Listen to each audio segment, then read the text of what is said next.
अंदाज अपने देखते हैं आईने में वो, अंदाज अपने देखते हैं आईने में वो, और ये भी देखते हैं कि कोई देखता ना हो। सभापति महोदय, महामहिम राज्यपाल के अभिभाषण पर आपने मुझे बोलने का अवसर दिया है, आपका शुक्रिया अदा करना चाहती हूँ। कम उम्र और कम तजुर्बे को ताक पर रखकर अगर मेरे लफ्ज़ों से कहीं कुछ गलती हो जाए तो माजरत चाहती हूँ। हम इस सदन की मर्यादा को समझने में कुछ मुझे कन्फ्यूजन लग रहा है सभापति महोदय। हम यहाँ जनता के बीच में अवाम की आवाज़ उठाने, अवाम के मुद्दे उठाने और इस पवित्र सदन में गरिमा रूपी रखने के लिए आए हैं। उस जनता की हमसे अपेक्षाएं हैं, उस जनता की, उस अवाम की हमसे कुछ मुराद है, कुछ हसरत है कि आप इस प्रदेश की सबसे बड़ी पंचायत में चुनकर गए हैं, तो आपका क्या फर्ज है।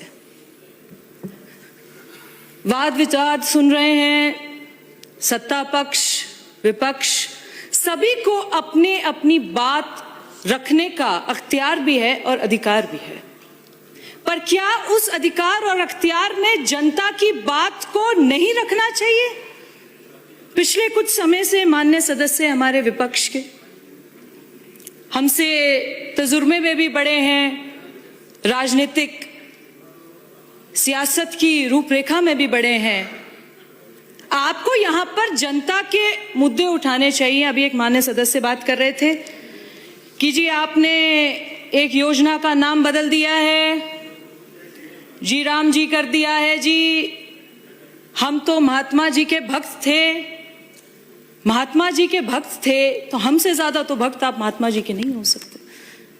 आपको इस बात की दिक्कत है कि एम्प्लॉयमेंट डेज को 100 से 125 कर दिया है, कि इस बात की दिक्कत है कि जो मैनुअल लेबर था उसकी फीजिबिलिटी और ड्यूरेबिलिटी बढ़ा दी है, कि इस बात की दिक्कत है कि उसमें राम जी का नाम आता है।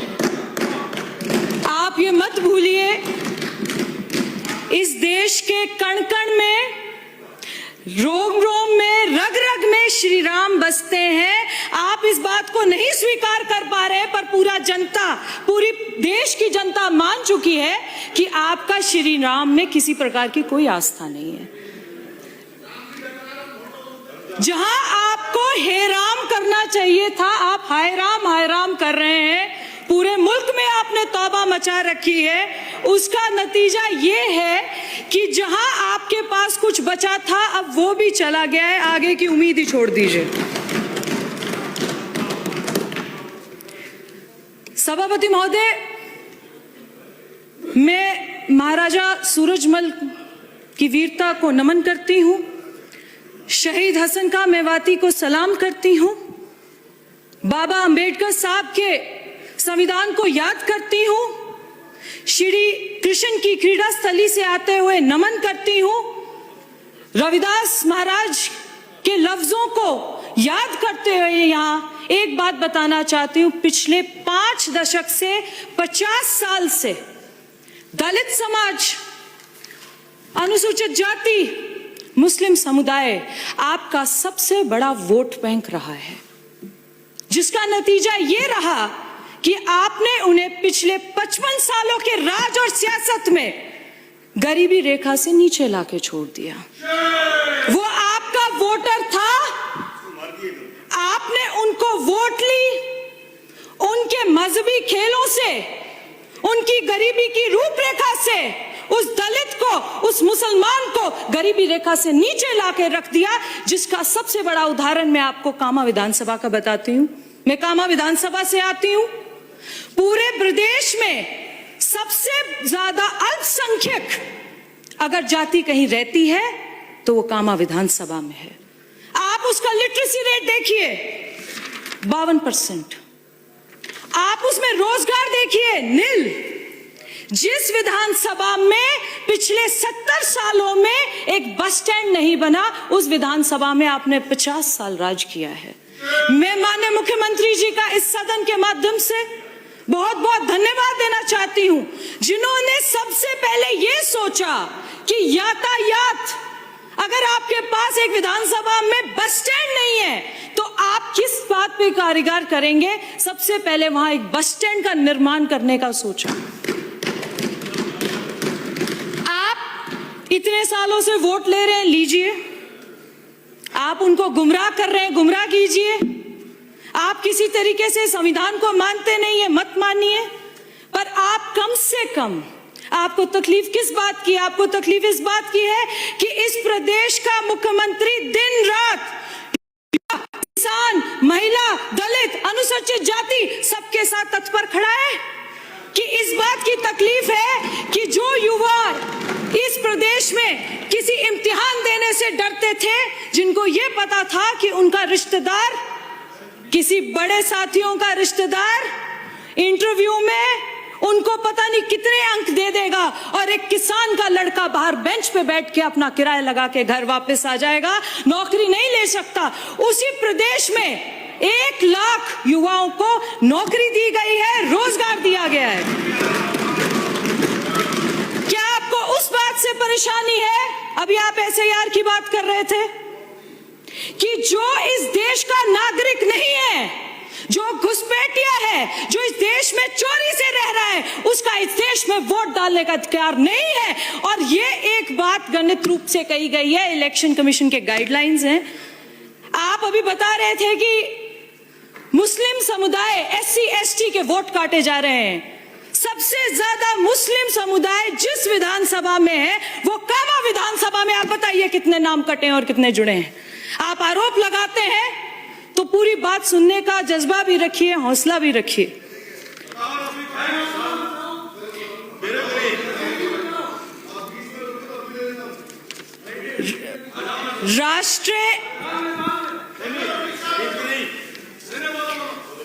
राष्ट्रीय शिक्षा नीति 2020 में लागू की गई।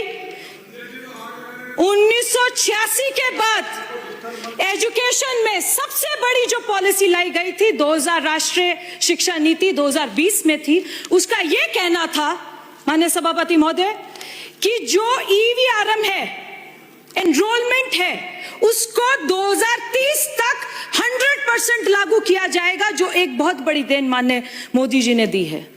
ये माननीय नरेंद्र मोदी जी का भारत है। ये नामुमकिन को मुमकिन कर दिखाने का भारत है। ये भगवई खुशबू को, ये सिंदूरी फिजाओं को एक होकर आगे चलने का भारत है। ये create in India, made in India, unite in India, innovate in India, उसको प्रमोट करने का भारत है। ये डिजिटल भारत है। ये वही भारत है जिसका प्रधानमंत्री इस देश की बनी वाहन में दूसरे मुल्क के प्रधानमंत्री और राष्ट्रपति को लेना जाता है। ये वो भारत है, ये वो सिंदूरी भारत है जहां पर हमें और आपको पता है कि एक साथ होकर किस तरीके से विकसित भारत 2047 का वो दृश्य देखना है जो इस देश का भविष्य, मुस्तकबिल युवा साथी देख रहे हैं। मुझे एक युवा होने के नाते बड़ी खुशी होती है ये समझते हुए कि जो 2026 का एक कैलेंडर है युवा नीति शिक्षा, उसके तहत उसको जारी कर दिया गया है, ताकि जो इस प्रदेश के युवा साथी हैं, जिस प्रकार के इम्तिहान में बैठना चाहते हैं, वो अपनी तैयारी को मुकम्मल करें, बैठे और एक पारदर्शिता, ट्रांसपेरेंसी, ड्यूरेबिलिटी के साथ उन एग्जाम्स में बैठे और आगे बढ़े और इस देश का, इस प्रदेश का मुस्तकबिल बने। आपने कई योजनाएं सुनी है, अभी एक माननीय सदस्य बता रहे थे, आपने किया क्या है, आप कर क्या रहे हैं, आपका रोड मैप क्या है, आपका विजन क्या है। हम अपना विजन आपको एस्टैब्लिश रूप से दे चुके हैं। आप में से कितने ऐसे विपक्ष के साथी हैं जिन्होंने अभिभाषण पे अपनी बात रखी है, पैरा पे अपनी बात रखी है, बजाय इसके कि आप एक दृश्यता से चलते हैं कि आपने क्या किया है। अगर हमने कुछ नहीं किया तो आपका सवाल है निशान तो आपको बता ही रहा है अब हमारे सामने विपक्ष के साथी दिख नहीं रहे हैं, उसका मतलब ये भी है कि आगे आने वाले समय में और कम होते जाएंगे। इनका दृश्य ये दृष्टिहीन होते जाएंगे, दृश्य से देखते जाएंगे। इस बात का मैं आपको करना चाहती हूँ। ब्रज क्षेत्र से आने के पक्ष में ब्रज विकास बोर्ड का मेवात विकास बोर्ड की तर्ज पर गठन किया गया, ताकि जो ब्रज के क्षेत्र है, माननीय सदस्य बता रहे थे कृष्णपट्टनम में क्या किया, अभी तक आपकी डीपीआर लागू नहीं हुई है। आपको एक बार फैक्ट्स में जाना चाहिए। हमारे माननीय हैं, हमारे सीनियर लीडर हैं कि उसका डीपीआर भी बन चुकी है, उसको इस सेशन में लिया भी जा रहा है, उस पर काम चल रहा है। कोई बात नहीं, आपके पास 5 साल थे, आपके पास 5 साल से घोषणा ही घोषणा थी, घोषणा ही घोषणा थी। कोई बात नहीं, बीच में नहीं बोले कोई भी। सबसे बड़े मुद्दे आपने उड़ता पंजाब के तर्ज पर उड़ता राजस्थान का एक उदाहरण दिया, जहां युवाओं को नशे के उसमें डाल दिया। ये सरकार माननीय मुख्यमंत्री जी का विजन है कि एक एक नशे पर कंट्रोल करने का सोचा गया है। साइबर फ्रॉड, मैं आपके सामने कुछ यहां पर केसेस रखना चाहती हूं। 2024 में 42,000 साइबर फ्रॉड के लोकेशंस देखे गए। 2024 में 42,000, जो घटकर 2025 में 12,000 लोकेशंस पे आ गए हैं, जिसमें 332 एफआईआर दर्ज की गई है और 2,235 लोगों को साइबर फ्रॉड में गिरफ्तार किया गया है। इससे बड़ा डाका डकैती क्या हो सकती है कि किसी की हक हलाल की कमाई, किसी किसान ने अपनी बेटी की शादी के लिए, किसी ने अपने पुत्र का फीस भरने के लिए रखी गई है, उसको साइबर फ्रॉड के तहत लिया जाता था। और मैं आपको बता दूं, इसको तर्ज करना चाहूंगी कि कामा विधानसभा में पूरा जमताड़ा इस देश का माना जाता है उसे, और कांग्रेस के टाइम पर साइबर फ्रॉड करने वालों को पूरी शह दी जाती थी, उन पे कोई कार्रवाई नहीं की जाती थी। ये 2235 गिरफ्तारियां इस बात का सबूत देती है कि जब इस सरकार ने सोच लिया तो साइबर फ्रॉड पर पूरी शिकंजा डाला है।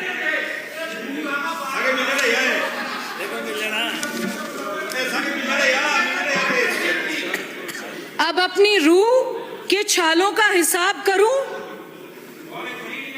मैं चाहता था कि चिरागों को आफताब करूं। बूतों से मुझको इजाजत अगर कभी मिल जाए तो शहर भर के खुदाओं को बेनकाब करूं। मेरे चारों तरफ गूंगे बहरों की भीड़ है, किसे खतीब बनाऊं और किसे खिताब करूं। मैं करवटों के नए जायके लिखूं, शब भर ये इश्क है तो कहां जिंदगी अजाब करूं। मैं अपने इन्हीं बातों से विपक्ष को कम उम्र में आते हुए और कम तजुर्बे के साथ सिर्फ इतना ही कहना चाहूंगी कि आपका और हमारा काम है यहां पर जनता के मुद्दे उठाना, जनता के बीच में जाना, जनता की आवाम की बात को रखना, मजबूती से उनके मुद्दों को उठाना। बाद में पढ़ना। रफीक साहब बोलिए। मैं यही एक निवेदन करना चाहूंगी, मैं माननीय मुख्यमंत्री जी को, जो निरंतर जनता के बीच में रह रहे हैं, संपर्क कर रहे हैं। मैं माननीय मोदी जी को, जो मोदी का भारत है उसको विजन लेते हुए सलामी देती हूं, उनका खैर मकदम करती हूं, इस्तकबाल करती हूं इस सदन से। और आप भी साथियों ने इतना मेरी किसी गुस्ताखी के लिए मैं पहले ही कह चुकी हूं, मेरे को माजरत दीजिएगा। जय हिंद, जय भारत। खुददार मेरे शहर का फाकों से मर गया, खुददार मेरे शहर का फाकों से मर गया, और राशन जो आ रहा था वो किसी अफसर के घर गया, चेहरा बता रहा था मारा है भूख ने, श्री अनिल कटारा, और सरकार ने कह दिया कुछ खाके मर गया। नजराना देखिए कलियों के फूल होने का, नजराना देखिए कलियों के फूल होने का, यही वक्त है दुआओं के कबूल होने का।